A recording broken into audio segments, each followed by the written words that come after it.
Pronto. Então vamos lá, pessoal. O tema da aula hoje é fitocannabinoides no tratamento da dor crônica. Como a doutora Letícia explicou, eu tentei englobar nessa aula os artigos e os temas que a gente já deu início no nosso programa de educação continuada, de discussão no grupo do WhatsApp. Então a gente vai versar muito sobre dor neuropática, fibromialgia e, lógico, o paciente com fibromialgia já tem muita alteração na parte do sono. Eu também incluí o nosso último artigo que ainda vai sair o vídeo de discussão. Então a gente já vai dar alguns spoilers aqui desse artigo. Como que está montada a nossa aula? Peraí, que eu não estou conseguindo. Pronto. Então a gente dividiu a aula em 4 partes, tá?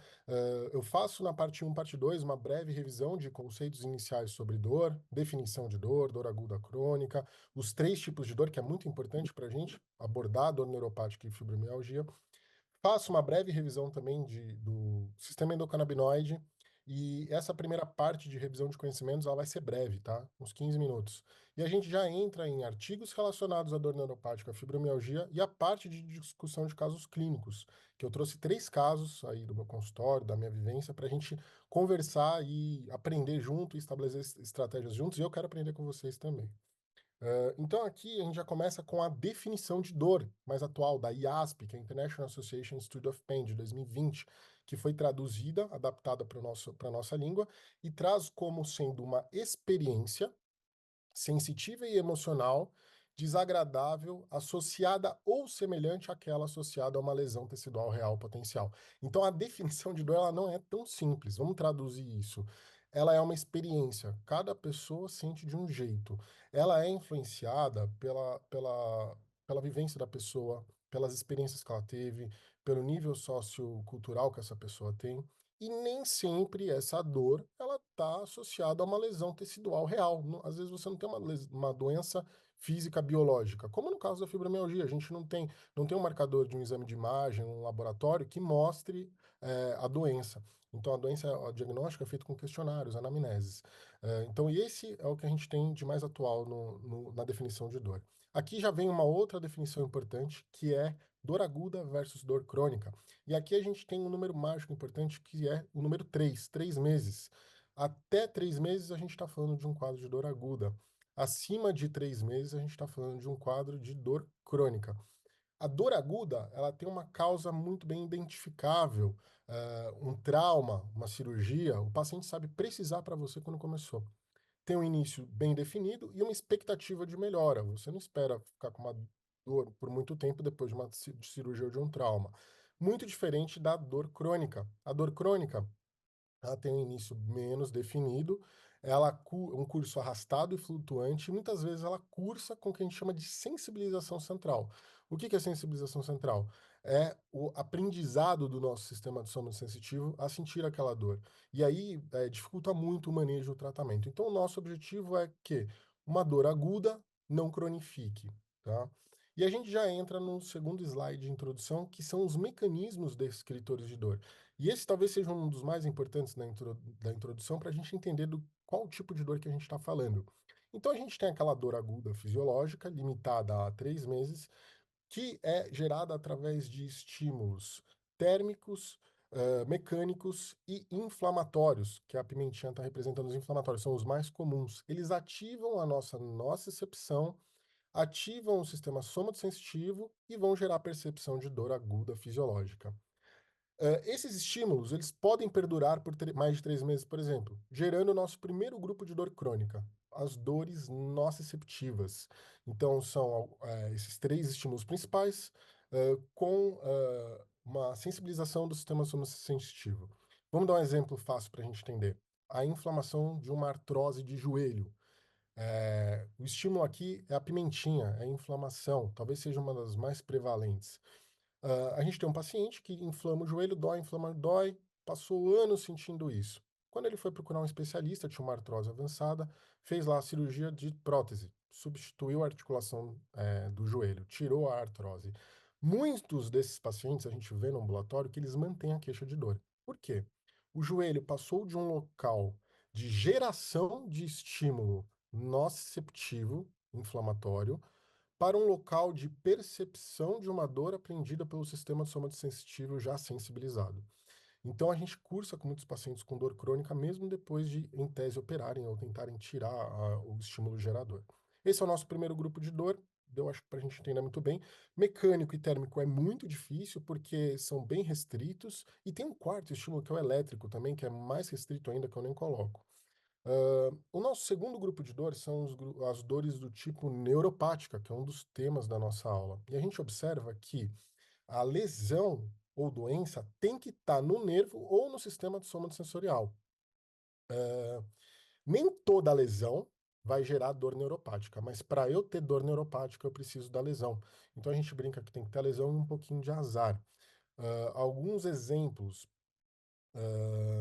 O paciente com diabetes mellitus, ele vai ter uma neuropatia periférica e só alguns desses pacientes vão desenvolver uma dor neuropática secundária. Outros pacientes vão ter apenas um pé insensível, mas sem dor. Por isso que a gente brinca que tem que ter o azar também. E um exemplo clássico é aí o nervo ciático, muito comum, é um local muito comum de geração de dor neuropática. O nosso terceiro grupo, talvez o mais difícil de compreender e de estudar, são os grupos das dores nociplásticas. Esse grupo, ele teve o seu nome alterado aí ao longo do tempo, já teve o nome de dor supratentorial, enfim. E o que nós temos aqui que observar que é interessante? A gente não tem a lesão, uma lesão causando esse grupo de dor. Você viu, ó, não tem lesão tecidual, não tem lesão de nervo, tem um grande buraquinho vazio ali embaixo. Então a gente tem que o nosso sistema de sono sensitivo, ele fica hiperexcitado, ele fica muito sensível ao ponto de estímulos do dia a dia, como os estímulos táteis da roupa, do ar, do vento, ou até mesmo da água do chuveiro, gerarem dor. Isso é muito comum, chama lodínia. E tem mais um detalhe: esses pacientes eles têm também um sistema de modulação da dor no corno dorsal da medula espinal ineficiente ou ineficaz, a ponto que esses estímulos eles sobem sendo interpretados como dor sem haver uma regulação do que é dor, o que é tato, o que é estímulo normal do dia a dia. Então, são pacientes que sentem dor com muita frequência. Aqui a gente tem algumas doenças muito importantes, como síndrome do intestino irritável, as cefaleias primárias inespecíficas, as lombalgias primárias inespecíficas, a fibromialgia, que é o outro tema da aula, ela é uma dor nociplástica. E aí eu gosto de fazer a alusão à brincadeira que no grupo de dor nociceptiva e de dor neuropática, a gente tem uma casa com um alarme que, quando é invadido, o bandido entra, o alarme dispara. Já no grupo de dor plástica, esse alarme ele dispara com o passarinho que pousa na grade, no cachorrinho que andou no quintal, então ele dispara o dia inteiro.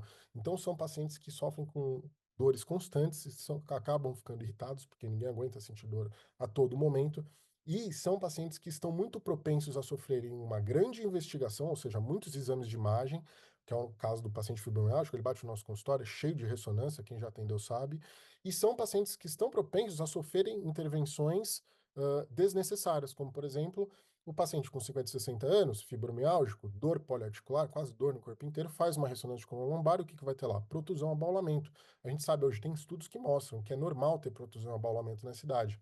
Ele cai na mão de um médico que não se atenta nesses detalhes, faz uma cirurgia de coluna, não melhora, no caso piora, e depois cai naquele grupo de pacientes da síndrome pós-laminectomia. Então, são pacientes que a gente tem que ter muito cuidado no manejo. Esse era o principal slide aí da parte de dor. Só um complemento, a gente pode ter também mais de um tipo de dor ocorrendo simultaneamente. E nesse caso, a gente tem o que a gente chama de dor mista, que é exatamente isso. Um paciente fibromialgico que tem dor nociplástica, ele dificilmente consegue fazer atividade física ou ter uma vida ativa. Fatalmente, esses pacientes desenvolvem uma síndrome dolorosa miofacial, por exemplo, por uma desautonomia de algum membro que não é estimulado. Nesse caso, ele já tem uma dor mista, porque ele tem uma dor nociceptiva dessa síndrome dolorosa miofascial junta. A mesma coisa a dor neuropática. Então, um paciente com uma lesão de plexo, por exemplo, que não movimenta o membro superior, ele vai ter o trapézio, um síndrome dolorosa miofascial com certeza, dor mista. Um outro exemplo que eu gosto de dar, hérnia de disco. Você tem a degeneração discal que libera fatores pró-inflamatórios, como TNF-alfa, interleucina 1, e você aí gera pimentinha, dor nociceptiva. E você tem também, por exemplo, essa hérnia comprimindo uma raiz, dor neuropática, dor mista. Outro exemplo, É dor verdade. Uma as dores Mercedes, oncológicas. Elas Mas seria. são, pessoal, tem um áudio aí, o Felipe. As dores oncológicas, elas são, com muita frequência, dores mistas, porque dificilmente um tumor que cresça, mesmo que ele seja loco regional, ele tem grandes chances de invadir um sítio de um plexo ou de uma raiz nervosa. E até tem mais para frente na nossa aula, eu vou falar, um terço dos pacientes oncológicos tem dor neuropática, ou seja, eles têm dor mista. E essa era a primeira parte aí, uma revisão zona dos conceitos de dor para vocês, que a gente vai tanto falar nessa aula, eu não queria que ficasse nada desamarrado. Já falando um pouquinho agora do sistema endocannabinoide. O sistema endocannabinoide, ele não possui órgãos, é um sistema de neurotransmissores, receptores, enzimas, presentes em vários órgãos e tecidos. E a gente tem os endocannabinoides, que são aqueles canabinoides endógenos, o primeiro anandamida e o 2-araquidoniloglicerol, o 2-AG. E a gente tem os fitocannabinoides, que a gente vai destacar mais nessa aula, o THC e o CBD. Ambos atuam nesse sistema endocannabinoide. Então, falando um pouquinho dos nossos endocannabinoides, eles têm origem a partir de fosfolipídios de membrana. Um pouquinho mais sobre a anandamida, ela liga tanto com o CB1 quanto com o CB2, isso é importante a gente saber, eu já vou falar desses receptores, e ela regula funções fisiológicas do sistema nervoso central e autônomo, no sistema imunológico, reprodutivo, rede endócrina e trato gastrointestinal. Então, ela está envolvida com analgesia, controle da atividade motora, redução de êmese, estimulação de apetite, indução de hipotermia. Já o 2-arquidoniloglicerol também liga com o CB1 e CB2 e ele modula sistema imunológico, proliferação celular, desenvolvimento embrionário, neuroproteção, neuromodulação, função cardiovascular e inflamação. Isso é nosso, nós temos naturalmente esse sistema atuando.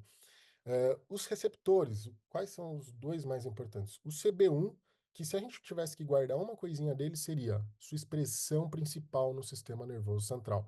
Então vocês vão ver que tudo que eu escrevi aqui no lado direito tem relação com o sistema nervoso central. Humor, memória, parte sensitiva, cognição, coordenação motora, função autonômica. Esse receptor CB1, ele está mais expresso em alguns tipos de câncer, que estão escritos aqui embaixo, e ele faz uma regulação central e periférica da ingesta alimentar, acúmulo de gordura e metabolismo de lipídios e glicose.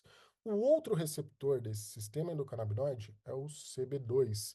E aqui, se tivesse uma palavra para guardar, seria sistema imune, ou duas palavras. Ele fica expresso nas membranas de receptores de células imunes, linfócitos. E ele está, olha lá, leucócitos, expresso em leucócitos, células do baço, amígdalas, modula a migração de células imunes e liberação de citocinas. A palavra mágica do CB2 seria homeostase, regulação. E também tem expressão aumentada em alguns tipos de câncer. Não é o tema da aula hoje, mas tem também um tema futuro de dor oncológica que a gente mostra vários trabalhos que se aproveitam dessa expressão de CB1 e CB2 aumentada para tornar o sistema endocannabinoide alvo de terapias. Apesar desses CB1 e CB2 estarem mais expressos em algumas determinadas linhagens de tecidos, eles se encontram em praticamente todos os nossos órgãos, que é exatamente isso que eu queria mostrar nesse slide.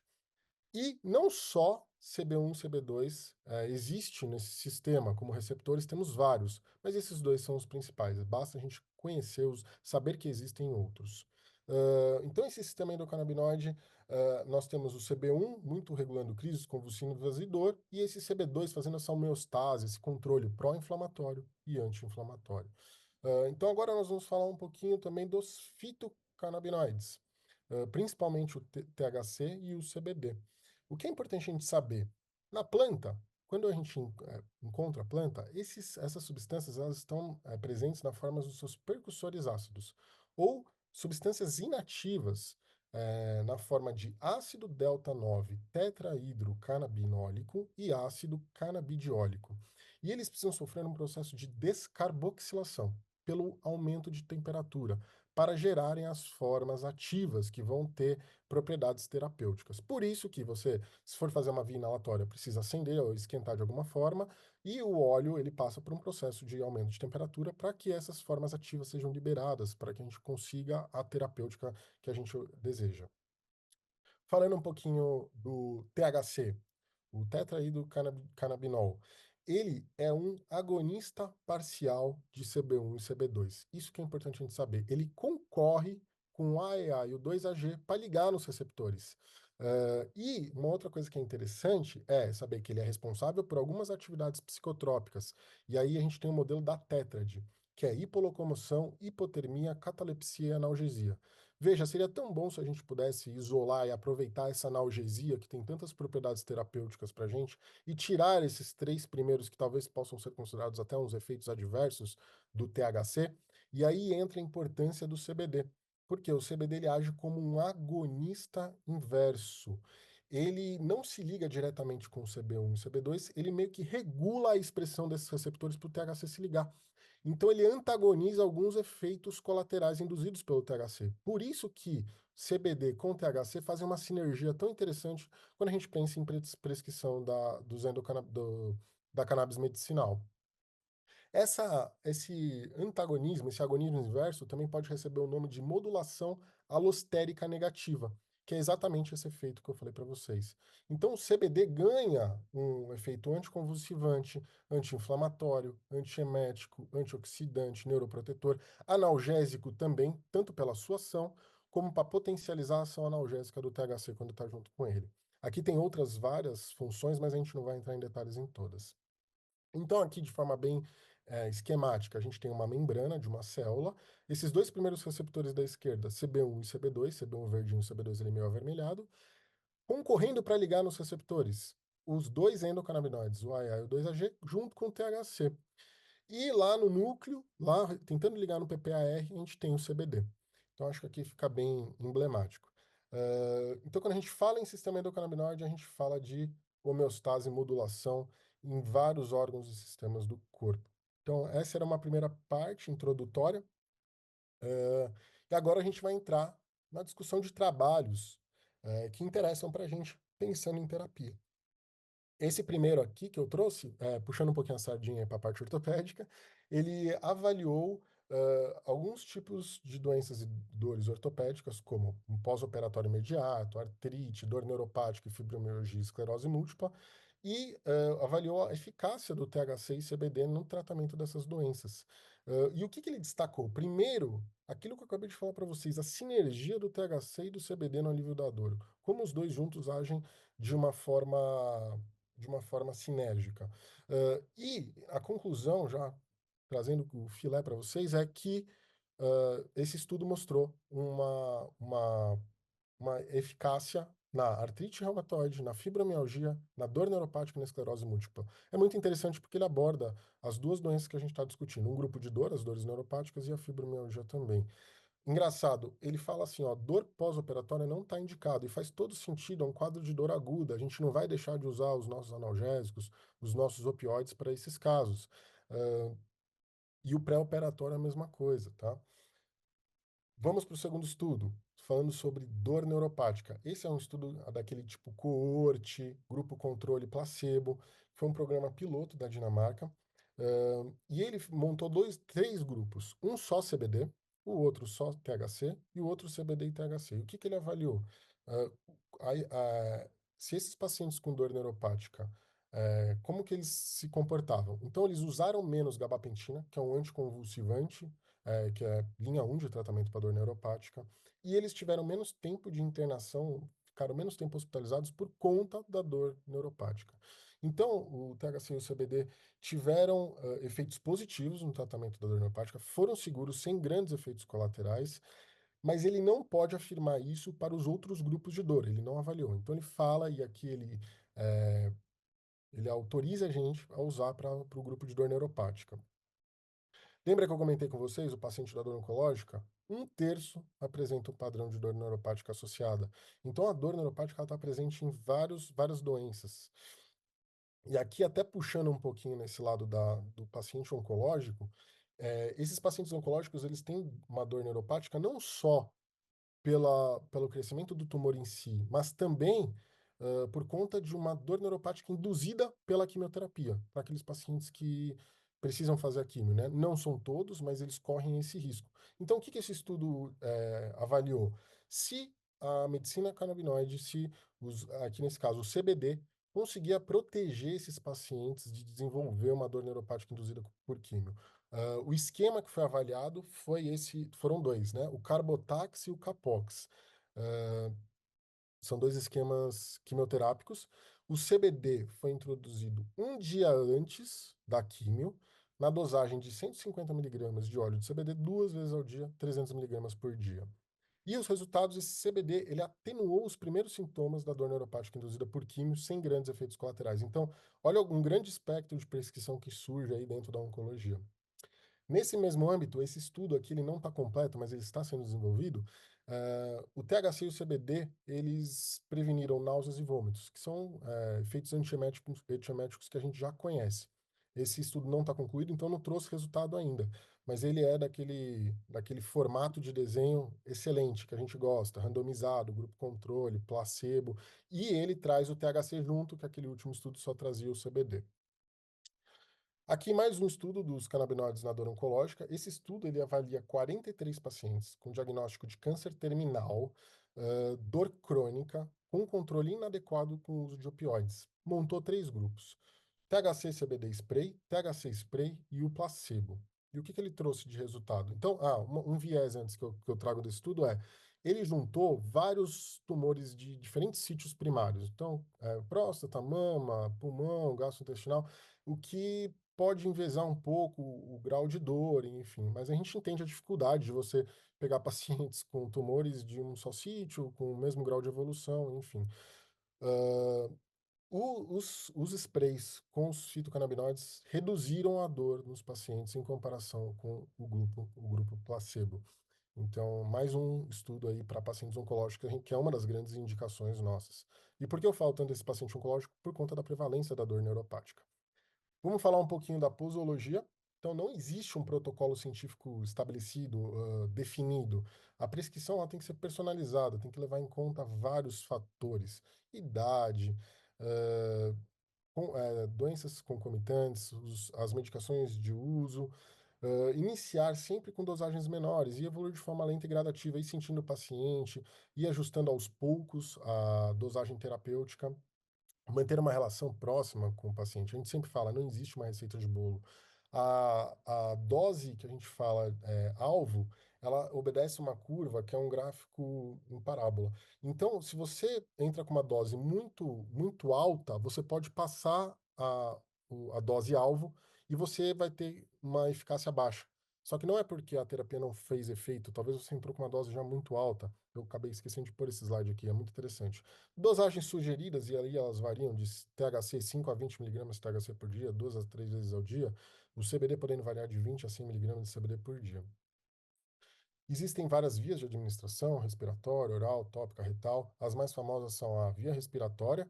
Qual que é o legal dela? Um efeito imediato. Quais são os problemas? É difícil a gente mensurar o quanto que a gente está dando, dosar posologia, tem uma duração menor. Enquanto a via oral e gástrica, apesar dela ter um efeito de 1 hora e meia, 2 horas, ela tem uma duração maior e a gente consegue aí mensurar o quanto que a gente está dando de fármaco para o paciente. E a via oral gástrica é a que a gente geralmente utiliza para as prescrições. Então, aí um resumão dessa parte de artigos. A gente tem, com alto grau de evidência, a dor neuropática, esclerose múltipla, epilepsia, câncer, fibromialgia. Algumas outras condições, a literatura varia quanto a moderado, baixo grau, sem evidência, Parkinson, Alzheimer, Huntington, glaucoma, Tourette, ansiedade. Não são todos os estudos da aula, os outros eu vou falar durante a discussão de casos clínicos, que eu queria começar agora com vocês. Posso prosseguir? Já tenho aqui o chat, tem algumas questões, foi muito rápido, deixa eu ver quanto tempo a gente tem de aula. Acho que dá para a Não, gente. tranquilo. A gente não tem nenhuma pergunta ainda. Eu Tá. só coloquei algumas informações ali. Quem quiser dar uma olhadinha no chat. Se alguém quiser fazer uma pergunta, de repente a gente faz essa pausinha. Se tiver alguma dúvida ao conteúdo. Oi? Oi? Acho que alguém abriu o microfone, não sei se foi sem querer ou se era uma pergunta. Então deixa eu fazer uma observação. Durante os casos clínicos, eles têm vários artigos científicos que eu coloquei no meio, É, inclusive os três que a gente já conversou no grupo de educação continuada. Então, talvez possa ser que perfeito. algumas das dúvidas sejam sanadas ao longo desse restinho de aula, mas a qualquer momento alguém Então pode. pode seguir. Pode, Então, pode dar seguimento, doutor Greg. nosso primeiro caso, paciente do sexo feminino, 68 anos, dor crônica músculo-esquelética, há 54 anos. Sim, ela começou a ter dor com 14 anos. Diagnóstico de fibromialgia, escala visualógica de dor 9 em 10, aquela dor de forte intensidade. A gente sempre quando eu pergunto o EVA, na verdade, quando você põe EVA, você tem que mostrar a reguinha do EVA para o paciente. Senão é escala verbal informada. Então, assim, EVA tem que ter aquela reguinha com as carinhas. E eu costumo ainda enfatizar assim para ele, ó, 0 é sem dor nenhuma, 10 é uma dor que você precisa internar pelo pronto-socorro. Porque senão o paciente perde um pouco de parâmetro desse 9 em 10.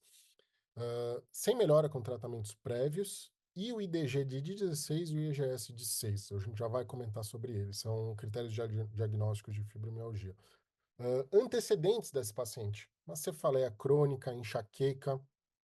Você viu, lembra que eu falei? O grupo de doenças nociplásticas, cefaleias primárias inespecíficas. Ela nunca conseguiu fazer diagnóstico dessa cefaleia crônica. Muitas vezes, esses pacientes eles têm mais de um tipo de doença que se enquadram nas dores nociplásticas ocorrendo ao mesmo tempo. Cólicas e dores abdominais, crônicas, dor para menstruação desde os 14 anos. Então, foi quando ela começou a ter dor. Menopausa aos 43, depressão, 2 cirurgias no ombro esquerdo, manguito rotador sem sucesso. Então, aquele paciente que tem dor poliarticular, faz ressonância, tem lá lesão do supraespinal com rotura do tendão com 50%. O colega vai lá e opera, não melhora. A dor era da fibromialgia. Síndrome do intestino irritável, mais uma condição, diverticulite, sintomas de insônia. Então, ela aquela paciente que ela chega com 3, 4, 5 envelopes cheios de exames para você. O que me incomoda muito é essa polifarmácia que ela tava para dor, tá? Então, a oxicodona, o Oxycontin, que é um profármaco da morfina, então é um remédio que causa dependência. A gente tem até um problema de saúde pública nos Estados Unidos em relação a esse tipo de medicamento. Então, me assusta um pouco receber um paciente assim. Já é uma medicação que eu tento tirar o quanto antes. A cicobenzaprina, 10 miligramas à noite. Cicobenzaprina é um relaxante muscular que foi inicialmente desenvolvido como antidepressivo. E ele tem ação sistêmica. 10 miligramas é uma dosagem relativamente alta. Quem já tomou sabe que ele te dá um sono que você apaga. No dia seguinte é difícil de acordar, você acorda um pouco grog, até difícil de você fazer as suas atividades. Mas hoje a gente já consegue prescrever essa cobezaprina até em uso contínuo. Gabapentina, anticonvulsivante, primeira linha de tratamento para fibromialgia. Desvenlafaxina, antidepressivo, celecoxib, fisioterapia, acupuntura, psicoterapia. Ela estava até que bem amparada aí de tratamento, porém não estava tendo uma resposta. Ela não fazia atividade física. Paciente fibromialgico, para melhorar, ele tem que fazer algum tipo de atividade física, senão é difícil de melhorar. Lembra que eu falei do IDG e o EGS? Eles são critérios de diagnóstico. Então, o paciente, para ter fibromialgia, não adianta ter pedir exame. Você tem que sentar e conversar com ele. Aonde que você dói? Aí tem todos esses locais para você fazer uma bolinha ali, onde que ele refere de dor. Importante que esse paciente tem que estar sentindo dor naquele local há pelo menos 3 meses, ou seja, aquela dor tem que ser crônica. E que mais? E não pode ter nenhum outro diagnóstico provável e possível para aquela topografia. Então, se ela quebrou o tornozelo, você não vai marcar ali o pé e o tornozelo. A dor dela é da fratura, provavelmente. E o EGS, que é o score de gravidade dos sintomas. E ali, o que eu gostaria de mostrar aqui, salientar? Ó, como no EGS, que é a tabela principal para diagnóstico de fibromialgia, a gente pergunta de fadiga, sono não reparador, alterações cognitivas. E a gente já vê uma grande intersecção de problemas do nosso paciente com potenciais da cannabis medicinal de tratamento. Então já acende uma super lanterna para a gente. E aí, para ter critério, para ter a doença, você tem que ter o IDG maior ou igual a 7, EGS maior ou igual a 5, ou IDG 4 a 6, EGS maior que 9. Existem algumas variações em relação a esses números, como você vê aqui na laranjinha, na tabela laranjinha, é um pouquinho diferente. Mas o importante é que tenha dor por no mínimo 3 meses e o paciente não tenha outra doença que explique. É importante você fazer diagnóstico de paciente fibromialgico, porém, eu nunca gosto de fazer na primeira consulta. É bom sentir o paciente umas 2, 3 consultas antes de jogar esse diagnóstico para ele. Mas, ao mesmo tempo, quando o paciente recebe esse diagnóstico, ele fica muito feliz. Olha como o nível de satisfação do estado de saúde dele melhora. Não é que ele fica feliz por ter a doença, mas ele fica, finalmente, ele sabe que ele tem. Porque ele passou, muitas vezes, por tanto, não digo discriminação, mas teve tantas consultas que os colegas falaram, ó, você não tem nada, o seu exame está normal. Ou então os próprios familiares, colegas falam, não acreditam na dor que ele sente, porque a dor, ela não é mensurável, né? É uma experiência sensitiva do paciente, ele não tem uma deficiência física ou uma lesão biológica para que seja palpável. Então, ele melhora a percepção de saúde dele quando ele recebe esse diagnóstico. E o tratamento tradicional envolve tudo aquilo que aquele paciente já estava fazendo. O que eu queria acrescentar é a atividade física, que é linha um. E aqui eu trago o primeiro estudo, que aí esses estudos foram, esse é o primeiro que foi trazido para vocês no grupo de apoio científico, então eu desmembrei ele um pouquinho mais. E foi um estudo que visou analisar o papel da cannabis medicinal no tratamento de mulheres fibromialgicas refratárias ao tratamento convencional. O período avaliado foi de 6 meses, foram 102 pacientes com EVA maior ou igual a 4, então falha do tratamento padrão, e foram prescritos dois extratos de cannabis, que ele chamou de Bedrocan, esse com 22% de THC e 1% de CBD, menos de 1% de CBD, e o Bediol, 6,3% de THC e 8% de CBD. E a gravidade da fibromialgia foi avaliada periodicamente por uma série de questionários, que eu não vou falar um por um, eu já trago aqui nos resultados. Então, o que que a gente teve? Que os nossos pacientes, nessa avaliação seriada, melhoraram da dor, sono e fadiga através do FAS, que é esse Fibromyalgia Assessment Status. É tipo um SF-36 da fibromialgia. 44% dos pacientes melhoraram de forma significativa o sono. Então, ali, ó, índice e qualidade de sono de Pittsburgh foi utilizado para isso. 33% dos pacientes melhoraram função e capacidade física, capacidade funcional do dia a dia, severidade global dos sintomas, isso através do FIC, que é o questionário de impacto de fibromialgia. 50% mostraram melhora nas escalas de ansiedade e depressão. Veja, eu entendo o paciente fibromialgico, não que ele tenha a doença, a depressão e a ansiedade como outras pessoas têm. É uma consequência do estado geral de vida dele. Então, é um paciente que não consegue se relacionar bem em sociedade, tem as suas relações sociais prejudicadas, não consegue fazer suas atividades do dia a dia, esportes. Então, é um paciente que ele fica com um espectro mais ansioso, depressivo. E isso a gente vê na consulta, tem a aura dele, você consegue falar com ele, você sente isso. É, 47% dos pacientes tiveram um tratamento analgésico concomitante reduzido. Nem sempre você suspende tudo, mas se você consegue abaixar a dose, tirar uma coisinha ali ou outra ali, como por exemplo aquela oxicodona, parabéns, já teve sucesso. A gente nem, quando a gente prescreve a cannabis medicinal, a gente até orienta a manter a medicação padrão que o paciente já está fazendo uso, antes de pensar em sair tirando tudo. E então a discussão: 80% dos pacientes com fibromialgia sofrem com algum tipo de transtorno psicológico. E desses, 50% melhoraram com o tratamento com a cannabis medicinal. A gente observou também, o estudo observou, desculpa, que o IMC mais alto, os pacientes precisaram de mais doses. E aí a gente tem, tanto pela lipossolubilidade dos componentes da cannabis medicinal, que a gente sempre orienta, ingestão depois de refeição, porque os componentes são lipossolúveis, eles se absorvem mais fácil com lipídios. E o paciente com um IMC mais alto, ele tem uma maior lipossolubilidade da medicação. E a outra coisa é que o IMC alto está relacionado à meta-inflamação sistêmica, ou seja, o paciente ele tem a fibromialgia mais exacerbada.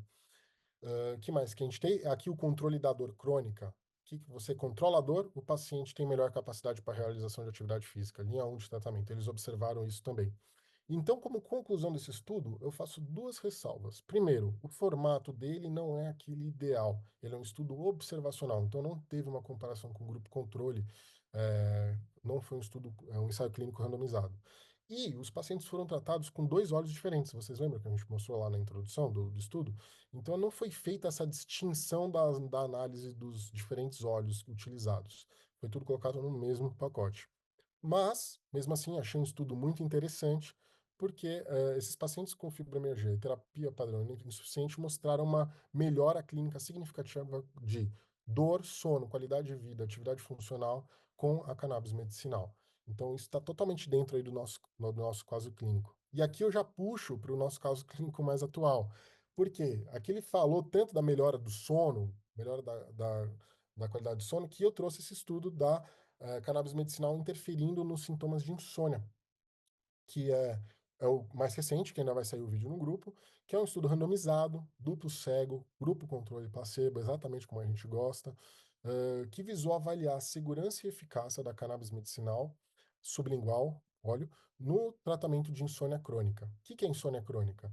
É dificuldade de manter sono por pelo menos 3 noites na semana por pelo menos 3 meses. Então, o número 6 está sempre aí no limite da cronificação de doenças. E a insônia crônica ela é extremamente prevalente na população, 6 a 15%. Olha o espectro de pacientes que sofrem com isso. Como métodos, ele montou a cannabis dele, ele chamou de ZTL-10, ZTL-101. E nela tinha THC em 10 miligramas, CBN em 1 miligrama e 0,5 miligramas de CBD. Era uma dose única noturna. O nosso N foi de 23 pacientes que foram selecionados do Centro de Estudo Australiano, 12 no grupo de estudo, 11 no placebo. Greg, 23 é um N muito pequeno. E aí eu vou falar para vocês o quanto é difícil de você ter um N grande. Inicialmente, no estudo, foram selecionados 167 pacientes. Eu até deixo esse negrito. Porém, foram excluídos pacientes que tinham medicações concomitantes, muitos se auto-excluíram, tinham indisponibilidade de fazer esse acompanhamento, comorbidades, doenças cardiovasculares significativas ou psicopatologia e doenças psiquiátricas muito relativas que impediram os autores de prosseguir com o tratamento para eles. E a gente avaliou a segurança do medicamento com base em efeitos adversos e sintomas globais de insônia, o ISI, que a gente chegou até a comentar. O que eles usaram nesse estudo? A actigrafia, que é um exame que mede a atividade motor e o ritmo de sono e vigília, e a polissonografia, que estuda as variações biofisiológicas no sono, dá até um gráfico. Também avaliaram o autorrelato diário do sono do paciente, que inclui despertar após o início do sono, o tempo total, qualidade e eficiência do sono e aquela sensação de descanso ao acordar, que é o que o paciente fibromialgico não tem. Doutor, eu durmo, parece que eu não dormi nada, parece que eu acordei atropelado por um trem. É exatamente isso que eles falam pra gente. O que é importante, nossa terapia é segura, nenhum efeito adverso grave foi relatado. 40 efeitos adversos leves e não graves foram relatados. E eu trouxe até destacado porque é importante a gente ter a consciência desses efeitos até para orientar os nossos pacientes.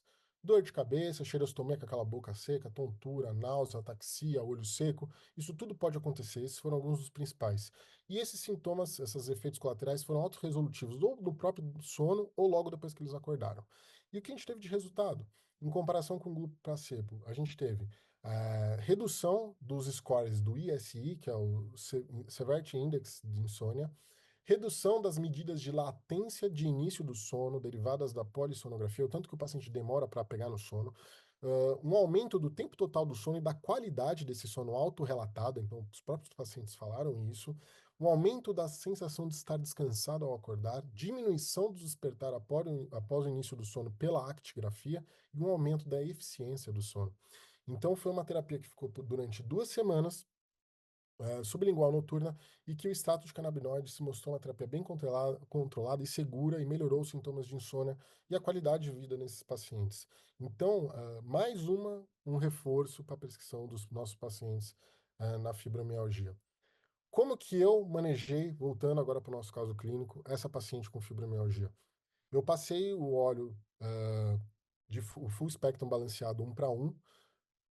Já entrei com 3 gotas de 12 em 12, até um pouquinho mais do que a gente começa prescrevendo, porque a paciente já tinha uma polifarmácia tão grande de analgésicos e fui aumentando 1 gota por semana até estabilizar com 6 gotas de 12 em 12. Só para a gente ter um padrão, cada 3 gotas a gente tem 1 miligrama de CBD e 1 miligrama de THC.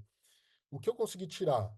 A oxicodona, o Oxycontin e o Celecoxib. Já estava feliz aí. O anti-inflamatório de uso crônico não gosto também.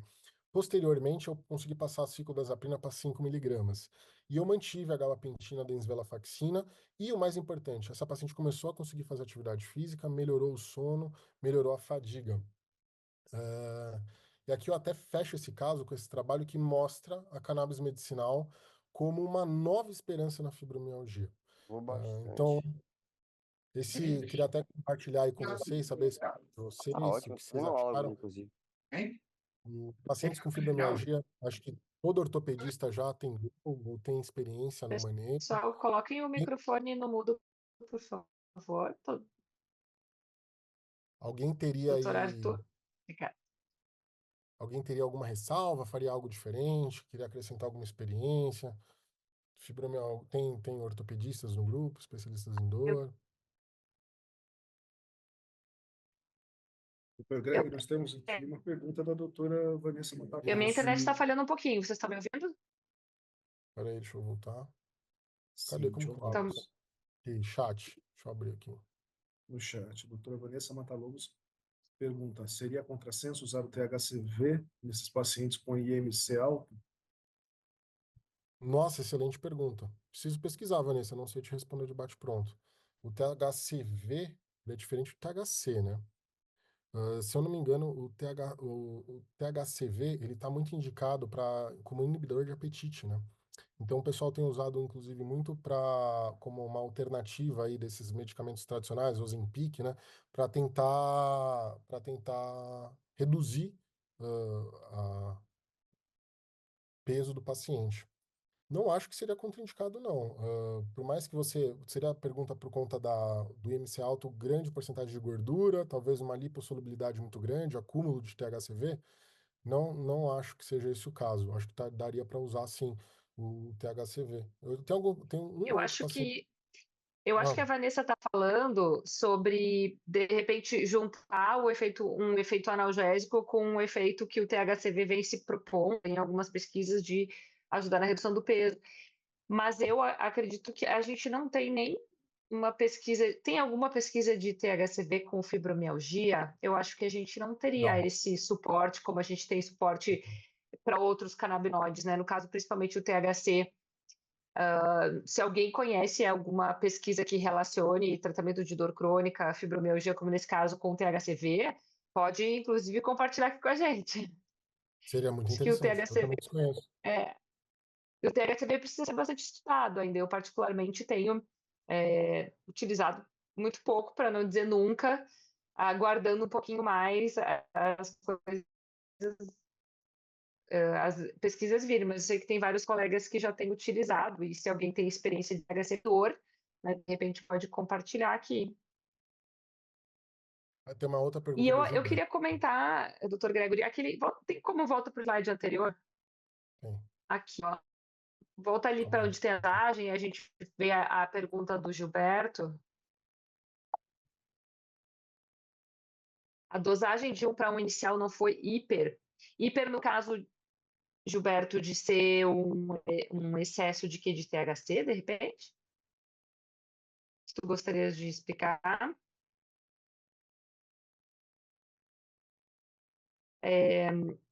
Eu acho que essa polifarmácia dela, sem dúvida, estava prejudicando ainda mais os sintomas, eu acho, porque o cansaço, a cognição, provavelmente estavam prejudicados por causa dessa polifarmácia.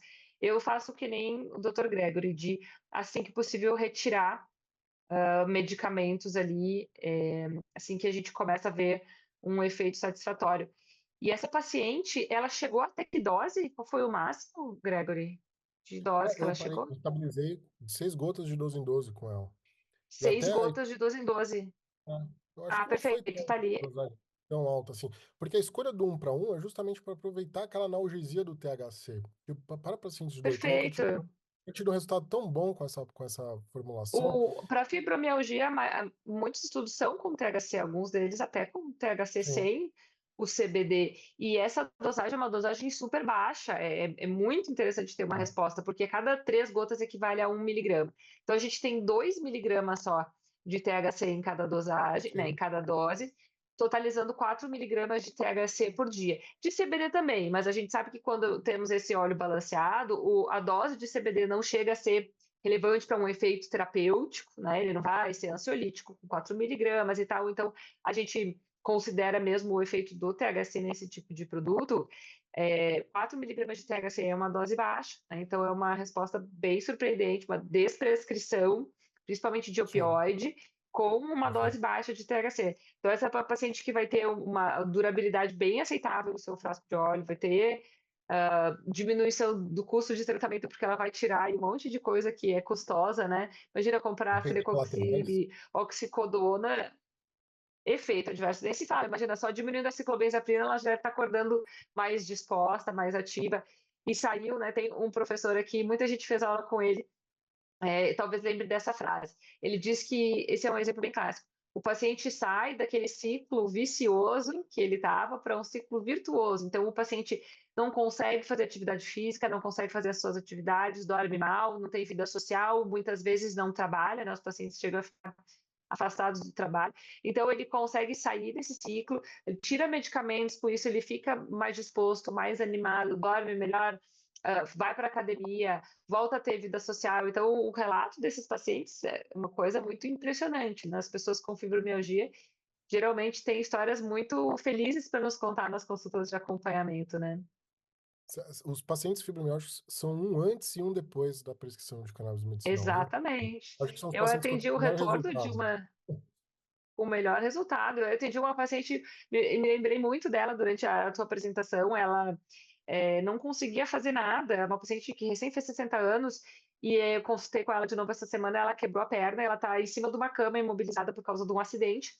E mesmo com toda a imobilização que ela está há 2 meses, por múltiplas cirurgias, ela não está sentindo uma dor da fibromialgia. Ela falou: a fibromialgia saiu com a mão quando a gente usou. Nela eu usei uma combinação de full spectrum com balanceado separado, porque ela dirige durante o dia e tinha muita atividade, dirigi muitas horas e tal, eu não coloquei muito THC à noite.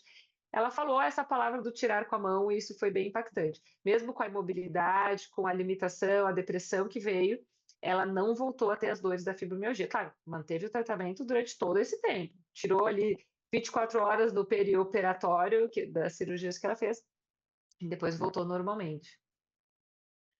E, doutora Letícia, se você trata um desses pacientes com sucesso, eles vão levar 10 lá para o seu consultório, porque eu acho que eles têm um É grupo verdade. dos pacientes Eles têm grupos. fibromialgicos que não tem sucesso em tratamento. Eles falam para vários. Então, assim, é muito interessante ver como vai surgindo vários pacientes, amigos, conhecidos, um vai avisando o outro.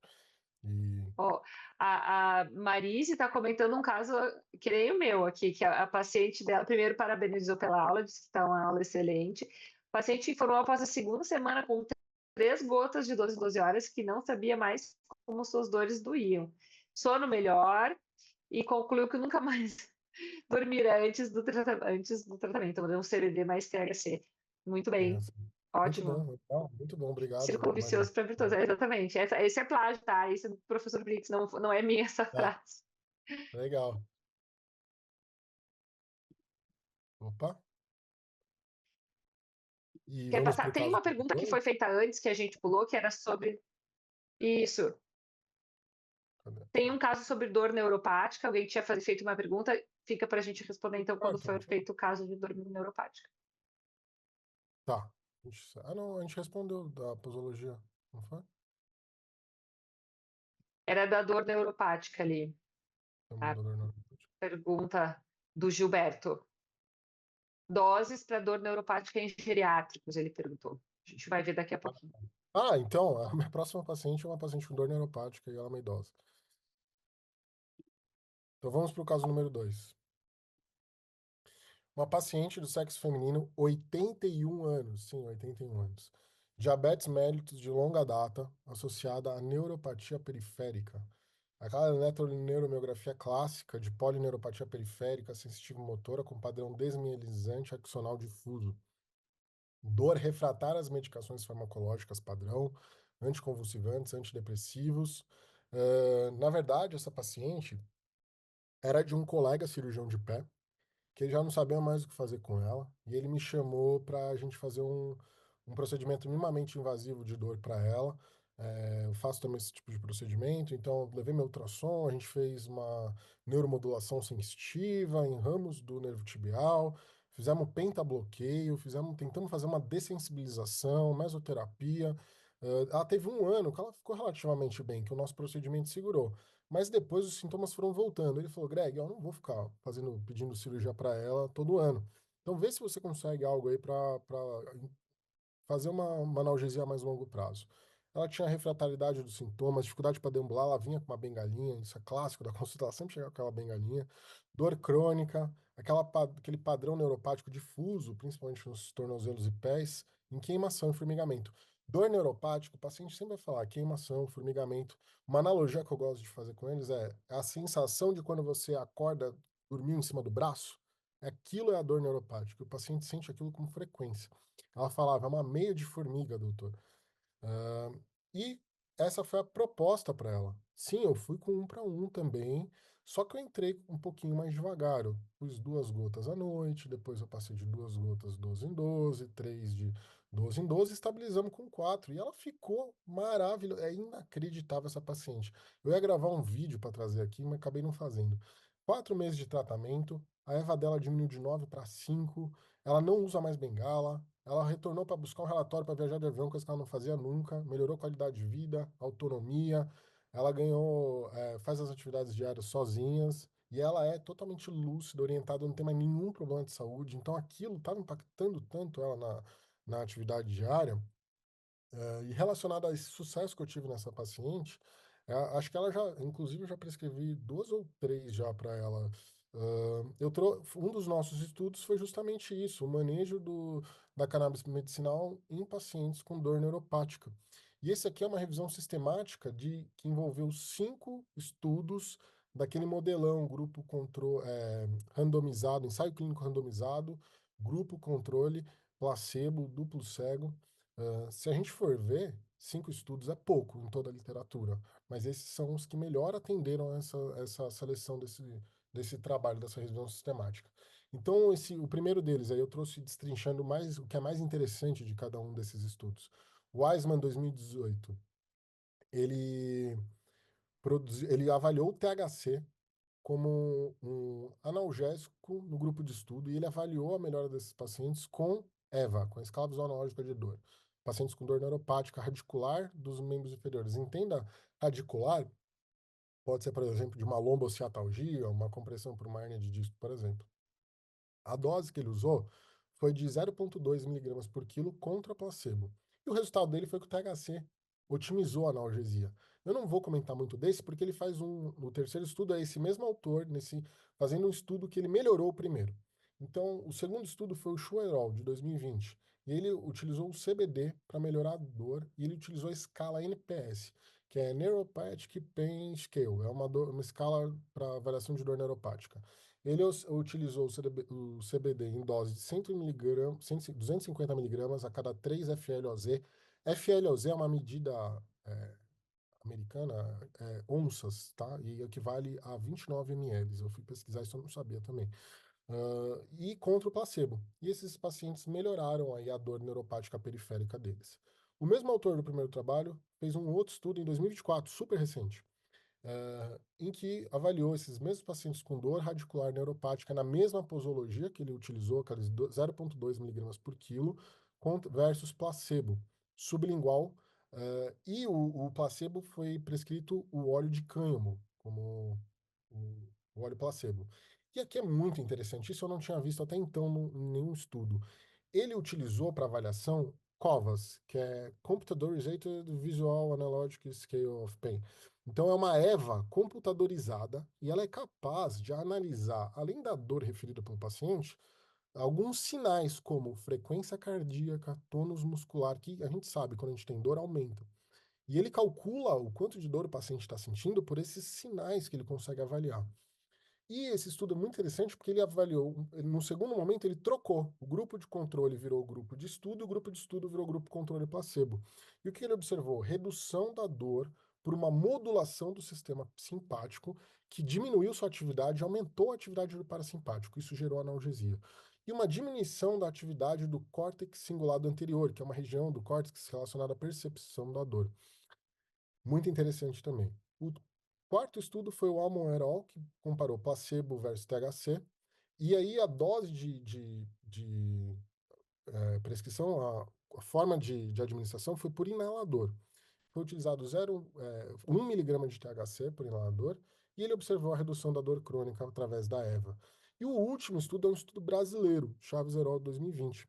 E ele comparou THC e CBD versus placebo para pacientes com fibromialgia, dor plástica. Aí foge um pouco, mas, Greg, a revisão era de dor neuropática, pois a paciente com fibromialgia. Lembra que a gente conversou? O paciente com fibromialgia, ele tem dor mista, ele vai ter em algum momento uma dor neuropática também. Foram administrados 3,6 gotas de cannabis rico em THC contra 4,3 gotas de azeite placebo. Ele não explica por que que ele deu as gotas foram diferentes. Ele avaliou através do FIC, que eu já citei algumas vezes, que é esse questionário de impacto de qualidade de vida para fibromialgia, que avalia dor e funcionalidade, aquele SF36 da fibromialgia, e teve redução de dor, aumento da energia, aumento do bem-estar e qualidade de vida. Então, o que eu trago em geral dessa revisão sistemática? As terapias alternativas para tratamento da dor neuropática, muitas vezes elas têm suas limitações. Então, os tradicionais anticonvulsivantes, os antidepressivos. A gente tem poucos estudos relevantes para fazer essa avaliação da cannabis medicinal, só 5, e todos esses 5 mostraram um impacto positivo da terapia no tratamento da dor neuropática e se mostraram seguros, sem grandes efeitos colaterais. E avaliaram várias vias de administração, sublingual, tópico, inalatório. E aqui eu trago o número final. Alívio da dor crônica, 33% com cannabis medicinal versus 15% com grupo placebo. E aí, o próximo caso é o próximo caso clínico. Alguém tem aí alguma observação? Pacientes com dor neuropática, qual a experiência de vocês? A gente atende muito paciente com ciatalgia também, que é um tipo de dor neuropática. Aqui, ó. Abrir um pouquinho para conversar antes de a gente ir para o próximo caso clínico e último caso clínico. Eu acho que. Como é que foi o manejo desse paciente, Greg? O manejo, Walter? ela estabilizou nas 4 gotas de 12 em 12. 4 gotas de 12 em 12. 4 gotas de 12 em 12. A gente Tá, não fez aqui. nenhuma Vamos fazer intervenção para ela. 4 gotas de 12 em 12. Vou fazer o cálculo aqui Vamos. do Tem que fazer a total. regra de 3, né? Esse, não, eu acho muito fácil esse óleo, porque cada três gotas tem 1 miligrama. Então é Sim. bem tranquilo. Se ela estava com 8 gotas no total do dia, ela estava com 2,6 miligramas, né? 2,5 miligramas no dia, que é uma dose bem baixa Bem também, baixa. que muitas vezes a gente vê resultados mais ainda do que a outra. A durabilidade do frasco dela vai ser muito boa, o custo do tratamento vai ser muito bom. E Sim. é pouca probabilidade de ter efeito adverso com essa dosagem, né? Às vezes no início, não sei se tu lembra de alguma sonolência, tontura, como essa paciente é idosa, a gente pode ir mais devagar. Vocês viram que ele foi mais devagar do que na outra, né? Na dosagem, pelo menos essa foi a minha recordação. Aí você começou com 2 gotas à noite, sendo uma paciente de 81 anos, Sim. a gente precisa ter mais cautela, lembrar de sempre avaliar a parte cardíaca, não necessariamente a gente fazer uma avaliação cardíaca ou solicitar, mas questionar, né, se a paciente tem alguma arritmia, se tem alguma cardiopatia instável, doença coronariana ou insuficiência cardíaca, antes da gente iniciar com o THC, apesar de que, na maioria dos casos, se a doença está estabilizada, a gente consegue fazer um acompanhamento de perto, isso não chega a ser um problema.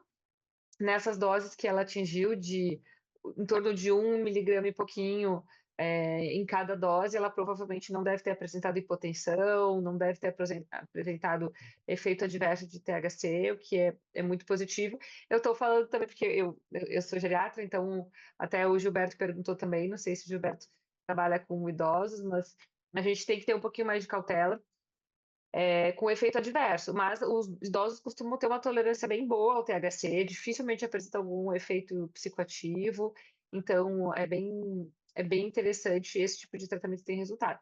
Eu mandei aqui no chat um resumo do consenso, sabe o consenso internacional de tratamento de dor crônica, que foi feito por um grupo de especialistas que se reuniram e criaram os protocolos. Eu gosto bastante Uhum. desse consenso. Legal. Existem dois desse tipo, né? Um para manejo de opioides, canabinoides e opioides, e outro para esse consenso de dor crônica. Aí eu fiz um resuminho ali do artigo, o pessoal pode baixar. Eles têm 3 protocolos: conservador, mais rápido e o padrão, né? O normal. Essa paciente é uma que entraria no protocolo conservador, pela idade e tal, mas a gente pode já iniciar com um óleo com mais THC, sendo mais conservador na dosagem do THC, mas start slow, go slow, né? A gente não pode ficar ali parando com medo, com receio, e sem ter resultado. Depois, daqui a pouquinho, o paciente vai desistir, vai achar que não funciona e tal, e na verdade ele está com uma dose muito abaixo da terapêutica, que talvez seja uma dose abaixo da terapêutica para ele, né? Porque tem pacientes que respondem com 2,5 miligramas de THC ao dia, e tem gente que usa, né, 20, 25 miligramas de THC ao dia, e tá bem, né, sem efeito adverso, tá lá feliz. E, Lê, ela era uma paciente de 81 anos, sabe aquela paciente shape 60? Morava sozinha, fazia tudo, você não- lúcida, totalmente lúcida, sem grandes comorbidades, ela tinha todos os acompanhamentos dela em dia, me deixou muito seguro.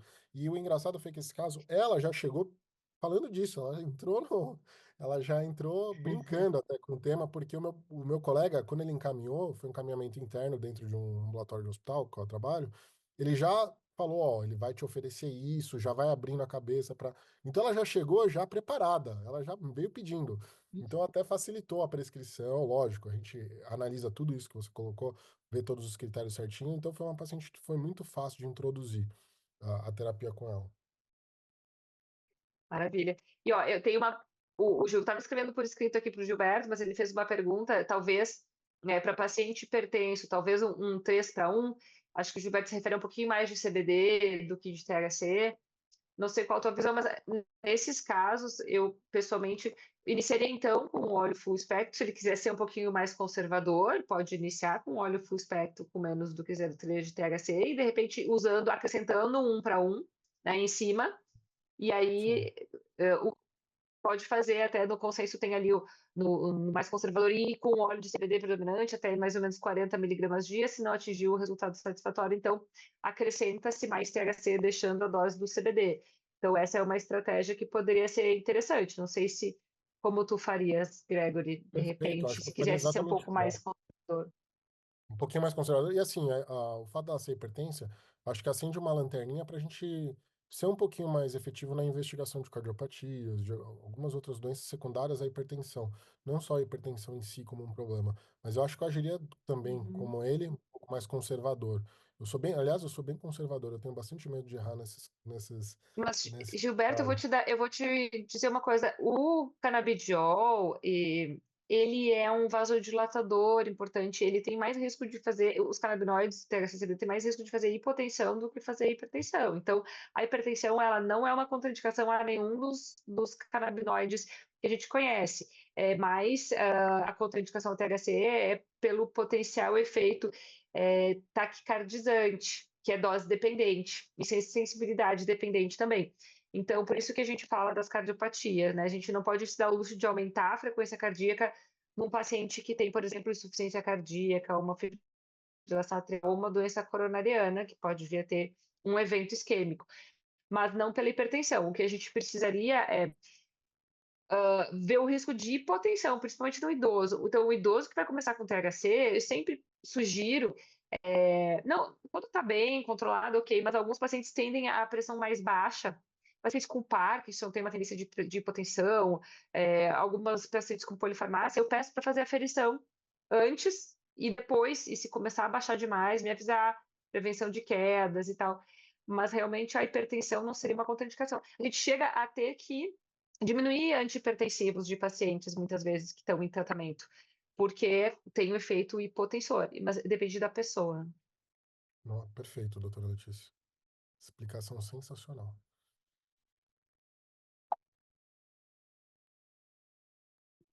Podemos ir para o último caso, Com certeza. beleza? Eu pensei muito se eu ia colocar esse caso aqui ou não, mas eu acabei pondo. Vai gerar Ah, discussão. é o desafio, né? Esse é Desafio. para gerar discussão mesmo, gente. Foi um desafio para mim. Foram. E liguei para tanto colega. Bom, enfim, vamos lá, vamos falar sobre Isso é o ele dia, aqui. isso acontece, né, gente? Todo mundo aí que É, quem trabalha já com cannabis medicinal, quem está chegando nesse mundo, muitos casos desafiadores, a gente adora discutir, os grupos servem para isso, as aulas servem para isso. vai ser muito bom compartilhar com vocês. Quero ver o que vocês fariam no meu lugar. Eh, a paciente veio me procurar, muito relacionado à minha especialidade de dor, encaminhada por uma colega, cirurgião vascular, amiga minha, uma paciente de sexo feminino, 30 anos. A queixa dela é uma dor de padrão neuropático que se inicia na região glútea posterior em nádegas bilaterais e irradia para a região anterior de coxa e pernas bilaterais. A paciente refere que a sua queixa está relacionada a um episódio de um acidente de queimadura há mais de 3 meses. E ela iniciou a dor após esse incidente. Foi logo depois dele. Antes disso, ela não sentia absolutamente nada, tinha uma vida normal. Não vou falar o mecanismo do trauma, porque acho que é bem reservado, poderia dar indícios de quem eu estou cuidando. Mas intensidade da dor, 8 em 10. Exame físico, e eu quero que vocês tenham atenção em todos os detalhes que eu pus aqui. Ela deambulava sem dispositivos de auxílio, porém ela claudicava para andar. Então ela andava meio que mancando, se escorando. Quando eu consegui pôr ela na maca, e foi só na consulta de retorno, essa paciente apresentou uma força motora grau 2 globalmente. Então, de L1, L2 a L5, S1, ela era incapaz de vencer a gravidade na avaliação de força motora. Quem dirá vencer a minha resistência que eu colocava? Então, por exemplo, ela deitada, pedia para levantar a perna, não levantava. Dorsiflexão, pedia para ela fazer a dorsiflexão do pé, não fazia. A flexão plantar do tornozelo também não conseguia. Então ela não vencia a gravidade. Ela não tinha absolutamente nenhum sintoma com a lombar, laseg negativo, não tinha dor na lombar, não tinha. E quando você tirava ela da maca, ela voltava a ficar em pé e andava claudicando. ADM de articulações sem bloqueio articular, sem sinais de paratite, sem dor à palpação direta dos membros, nada relevante além disso. Ela teve esse episódio no trabalho dela, foi o acidente que ela teve. Aí eu trago para vocês, eu estava lá na consulta e preciso avaliar a região glútea da paciente, a gênese da dor dela. A queimadura estava na região glútea.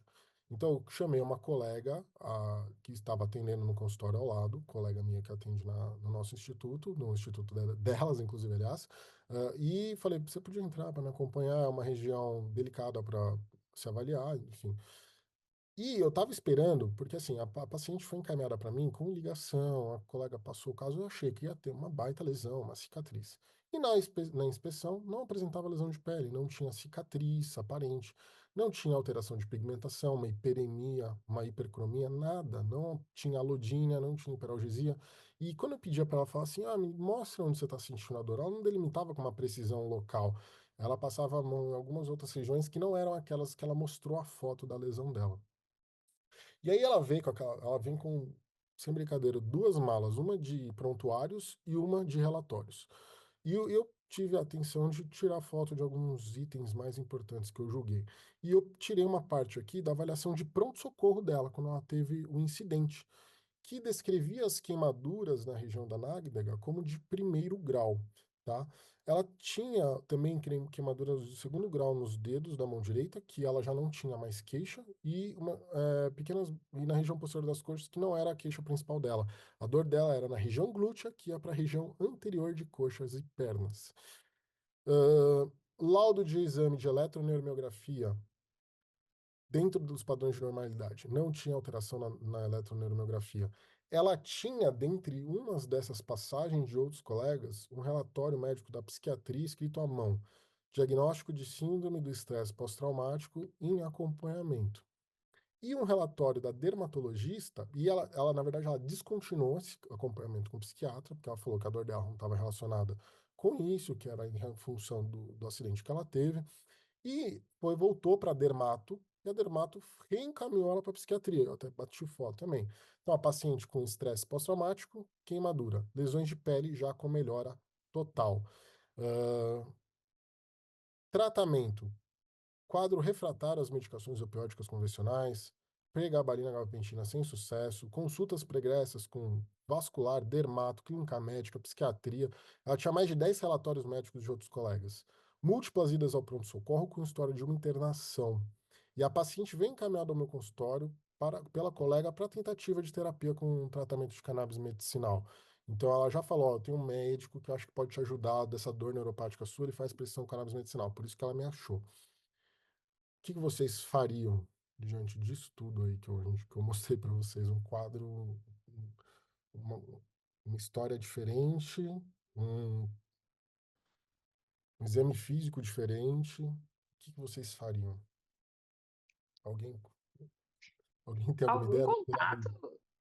É. Doutor Greg conseguiu algum contato? Não sei se sintomas com esses psiquiatras. Ela mantinha acompanhamento com o psiquiatra ou Não, ela não tinha, não? era de outro hospital, não tinha, eu não tinha a menor. Essa paciente, ela veio, tudo que ela tinha feito de tratamento era externo.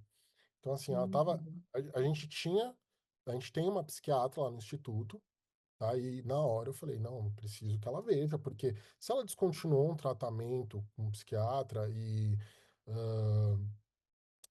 logo depois uma dermato reencaminhou, né? Talvez seja importante uma nova avaliação. E estava isso no meu planejamento inicial, mas eu não tive como acessar isso.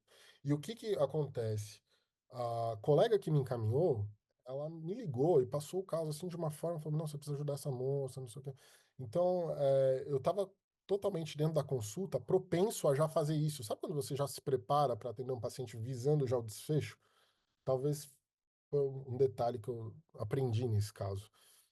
Mas pergunto a vocês, o que vocês passariam de tratamento para essa paciente? Ó, que ela falava, ela não conseguia ter relações sexuais com o marido, ela foi demitida do emprego e tem, acho que isso é relevante falar também, ela estava processando a empresa onde ela trabalha.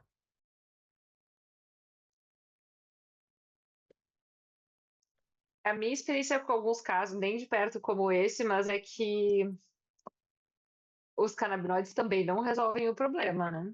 Tu deve ter talvez visto alguma coisa nesse sentido também. Sim, eu vou falar o que eu fiz. Vai, Foi vamos uma, lá, quero saber, foi uma doutorado. consulta extremamente complexa, 1 hora e meia de consulta só para eu ver os papéis que ela me mostrou. E no final eu falei, bom, preciso ver o que eu vou fazer aqui. Eu introduzi o Toperma, eu gosto muito dele para dor neuropática. São emplastos, PETs de adesivos de lidocaína tópica. Eu falei para ela, ó, coloque no local de gênese da dor, na região glútea posterior. A forma de aplicação dele é esse emplasto, mantendo o adesivo por 12 horas, tira, deixa 12 horas sem, utilizando um por dia por 4 semanas. Ah, Passei o óleo que eu gosto para dor neuropática, porque até foi uma demanda que ela já veio buscar, e eu não tive, ah, talvez, a sensibilidade de, na hora, pensar que talvez não fosse uma boa ideia. Reabilitação física, fisioterapia, acupuntura, a gente tem no instituto. Reforcei a interconsulta com a psiquiatria. Aquela eletroneuromiografia normal me incomodava. Eu pedi até uma avaliação com um colega meu, que é neurologista especialista em dor na USP, que é o Dr. Daniel Ciampi. Ele foi meu professor no Sírio. É um neurologista fora de série. Eu falei, ó, eu acho que você precisa passar uma consulta com esse colega para ver essa parte neurológica, que ainda não fazia total sentido para mim. Mas eu ainda deixei isso como, vamos fazer o retorno, vamos ver como que a gente vai evoluir na sua terapia. Isso a gente pensa também na próxima consulta. Mantive meu contato ela tinha contato com a clínica, ela podia entrar em contato a qualquer momento e ela retornava em 3 semanas para avaliação. O que acontece é o seguinte, sabe quando você tem a conduta e que você fica pensando naquele caso, ele fica te incomodando, coisas que não fazem sentido, e eu comecei a ligar para outros colegas, e a primeira pessoa que eu liguei foi uma dermatologista para contar isso, essa dor diferente que essa paciente estava sentindo.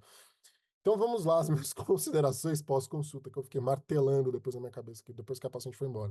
Então eu entrei em contato com uma colega dermatologista, discuti o caso, e ela falou para mim, Greg, grau 1, você não tem acometimento de terminações nervosas. Uma lesão cutânea grau 1 é epiderme, não tem acometimento da derme, que é onde estão as terminações nervosas. Então talvez não faça tanto sentido ela ter uma dor neuropática. E aí eu pensando, mas mesmo se tivesse, esses sintomas deveriam ser apenas sensitivos e não motores, como a paciente apresentou. Aquela dor de dificuldade de ambular, aquela força motora grau 2. A irradiação clássica de uma dor de padrão dor referida da região glútea posterior, ela é para a região posterior de perna e coxa, e não para a região anterior. Então não faria muito sentido pensar numa dor referida, que poderia ser algo a se pensar também. Consideração 4, dissociação clínico-radiológica entre os sintomas e o resultado da eletromiografia. Consideração 5, eu liguei para minha colega psiquiátrica, passei o caso, a gente conversou muito, ela falou, Greg, isso pode ser realmente a síndrome do estresse pós-traumático, pode ser uma gênese psicossomática da dor, pode ser até um caso de esquizofrenia, Então, ela levantou todas essas possibilidades para mim. E eu falei, caramba, e eu deixei a receita de cannabis medicinal para ela, talvez não fosse a melhor ideia. E o principal de tudo, que para mim o que menos fazia sentido nisso tudo, ela variava a perda de força motora conforme ela sentava e deitava na maca, força motora grau 2, e quando ela levantava e deambulava, ela tinha uma força motora qualquer que seja, mas maior do que 3 ou 4, porque ela sustentava o peso, ela andava sozinha. Paciente de força motora grau 2 é cadeira de roda, é maca, ele não sustenta peso, ele não anda. Então nada disso fazia muito sentido para mim. Nesse momento eu peguei o telefone, liguei pro. Aqui só um adendo, né? Aqui eu trouxe aquele estudo de novo, os critérios de exclusão desse estudo. Doença psiquiatra, psicopatologia importante. E ali, isso foi no dia da consulta dela, tá? À noite que eu fiz essas ligações todas. Levantou para mim isso era uma sexta-feira, lembro até hoje. E ele levantou para mim todas essas possibilidades de outras patologias. No sábado, no fim de semana, o telefone do Carlos tocou. Eu falei para ele assim: desculpa, eu tô me adiantando aqui. Peraí, só falar desses dois estudos. Então, eu fui pesquisar também alguns outros estudos, e o primeiro deles foi que o canabinoides para tratamento de desordens e transtornos mentais. Não há ainda evidências suficientes para fornecer uma total segurança e orientação para o uso de canabinoides para tratamento de alguns transtornos mentais. E eu consegui achar um transtorno que falava da PTSD, Post-Traumatic Stress Disorder, que é o transtorno de estresse pós-traumático. E esse estudo ele falava que essa cannabis medicinal não deveria ser recomendada para tratamento desse problema. Lógico, a gente está falando de uma dor neuropática, seria para tratamento de dor neuropática com transtorno de estresse pós-traumático concomitante, mas eu não achei isso na literatura. Então, o mais próximo que eu achei foi isso. E ele fala, são necessários mais estudos para avaliar segurança e tratamento. Então, eu falei, bom, é uma boa ideia suspender essa prescrição para ela. Então, para ela não fazer a aquisição desse medicamento, e depois se eu chegar no retorno e falar, não, não tome, eu liguei para o Carlos e falei, Carlos, tô com um caso assim, assim, assado, eu queria que você fizesse um favor.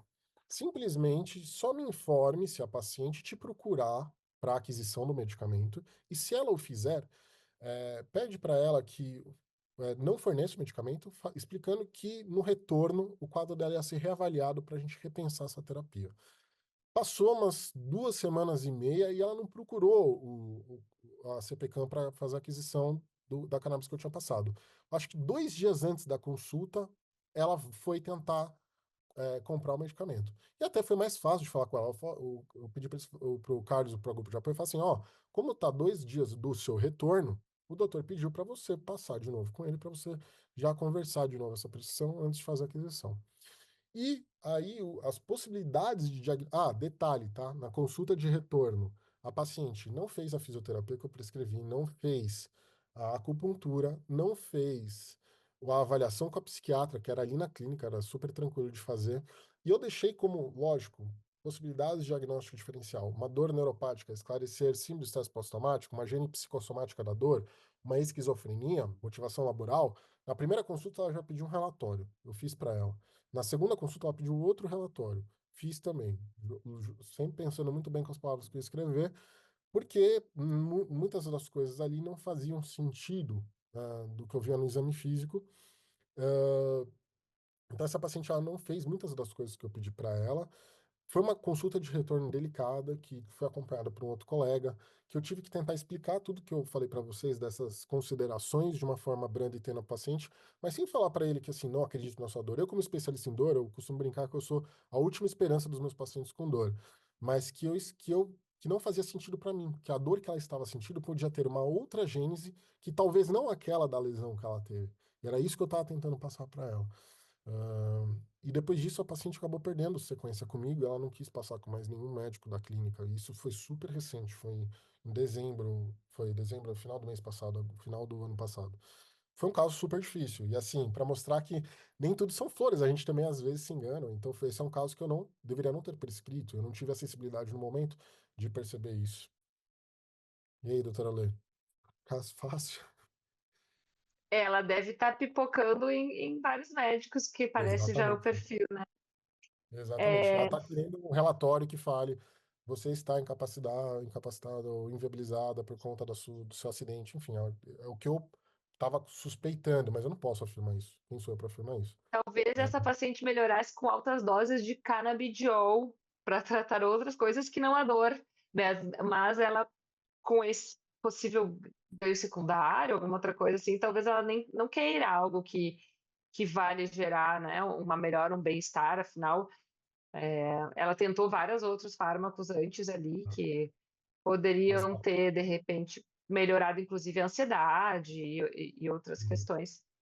Perfeito. Eu tenho. Eu acho que a gente não pode achar que cannabis vai cair bem para todo mundo, né? Então, eu acho que mostrar um caso em que não foi possível fazer uma prescrição também é muito útil para nós. E esses casos existem. Eu tenho vários casos em que eu falei, olha, não podemos ou não podemos nesse momento por alguma condição, quando as coisas se esclarecerem, quem sabe pode ser Sim, que o paciente possa vir a fazer a utilização do medicamento, mas muito bom. Eu imagino uma certa angústia que esse caso deve ter causado. Paciente aula, doutora Letícia, muito obrigado pela condução Obrigada. de sempre. E nós queremos deixar um recado, né? Porque esse ano é um ano que nós estamos investindo muita energia, muito trabalho, muito carinho nesse conteúdo educativo.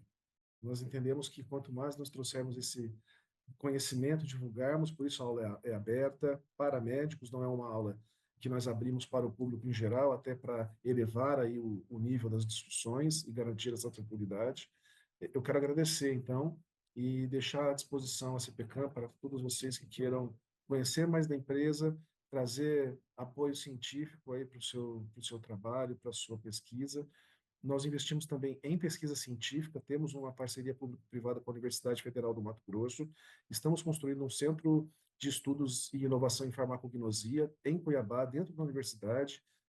É um projeto de pesquisa muito ambicioso que a gente quer produzir evidência científica, porque eu acho que é assim que a gente avança e ajuda a vida dos pacientes, né? Então, muito obrigado. Fica com vocês a palavra para encerramento, doutor Greg e doutora Letícia. Boa noite. Boa noite, Carlos. Queria agradecer mais uma vez o convite. É muito bom estar aqui com vocês, principalmente para difundir um pouquinho do que a gente estuda, do que a gente sabe e aprender também cada vez mais com vocês, com o pessoal que participa e agradecer também a presença de todos, que não é fácil aí até às 10 da noite estar acompanhando a gente, então é muito, muito legal aí. E obrigado, Dr. Carlos, doutora Letícia. É isso, gente. Já falamos bastante. Podem ir lá descansar. Um abraço para todo mundo. Boa noite. Tchau.